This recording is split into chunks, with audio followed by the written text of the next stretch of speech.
Chapter 4. The Last Sip. Salisbury, North Carolina, 45 miles. North of Charlotte, Saturday, 9:10 a.m. He was holding a mason jar of raw honey and the last good memory of his life when the world ended. Noah Bennett, 32, freelance photographer and reluctant flea market addict, walked the gravel rows of the Webb Road Flea Market with a canvas bag on his shoulder, a bagel in one hand, honey in the other. It was a perfect morning, blue sky, low 70s. That crisp Carolina spring before pollen turned your car yellow.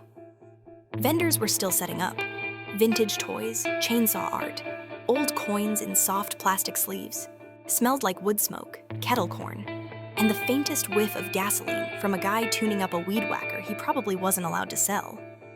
Noah wasn't in a rush. His shift in Charlotte didn't start until noon. Plenty of time to hit M.O.M.E coffee before getting back on I-85 South. He passed a woman selling worn Panthers jerseys for $5 apiece. She smiled. He nodded. Just people being people on a Saturday morning that felt like it could last forever. 9:14 a.m. Mean mug. Coffee smelled like cinnamon and espresso. Noah sat near the window with his phone on silent, sipping an iced vanilla latte. His camera sat on the table. He'd taken 3 shots of the sunrise through a chain-link fence that morning, already editing them in his head. Outside, cars rolled by slow. Families crossed the street. A kid in a Spider-Man hoodie dropped his juice box. His dad knelt to pick it up. Normal. Then a dog barked. Long, loud, and guttural. Something primal. Noah looked up, and the sky over the east tree line changed. Not the clouds, the shape. Something, a shadow, moved across the blue like a stain blooming in water. The sun dimmed. A waitress near the register dropped a mug. It shattered. "That's not a plane," someone whispered. Noah stood, pressed a hand to the glass. A vessel, sleek, black, unnaturally symmetrical, descended beyond the trees toward the interstate. It moved without thrust. No sound. No shake. Just presence. People in the cafe drifted toward the windows like sleepwalkers. Noah's phone vibrated in his pocket. Emergency alert. Airspace violation. Seek shelter. Do not approach Charlotte area. He looked up. Another ship breached the clouds. This one closer. It blocked out the sun entirely. 9:17 a.m. Screams outside. People running from the parking lot. A car sped down the street and smashed into a stop sign. Someone tripped on the sidewalk.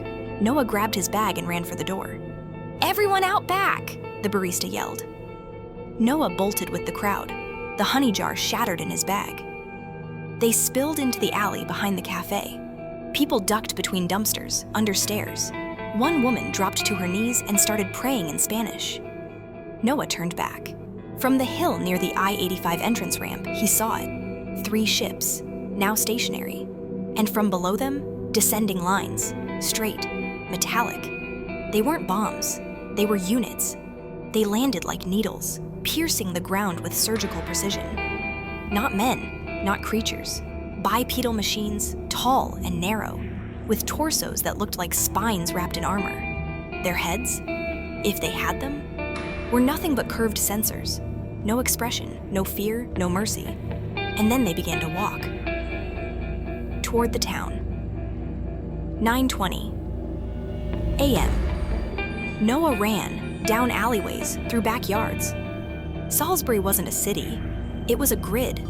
A patchwork of diners, antique stores, and family homes. But now it was something else. People ran in all directions. Phones didn't work. A pulse shook the street. From the ship above, a beam of light lanced down near the ramp. It struck the ground. And everything within 50 feet imploded, like the air had been sucked in on itself. No explosion, no flame, just absence. A minivan, a sedan, a gas station sign, all gone. Noah dove behind a brick wall and covered his ears. And then they began to fire. Not bullets. Directed energy. Blue arcs that sliced clean through air and matter. A man was hit mid-sprint, his chest turned to mist. A teenager tried to climb a chain-link fence. Half his body made it. Noah ran harder. 9:24 a.m. He made it to the old county courthouse, ducked inside with a dozen others. No power, just gasps and tears and shaking hands. He pressed his back to the cold marble and slid down, chest heaving. An older man in a Vietnam vet hat crouched beside him, holding a flare gun. "You military?"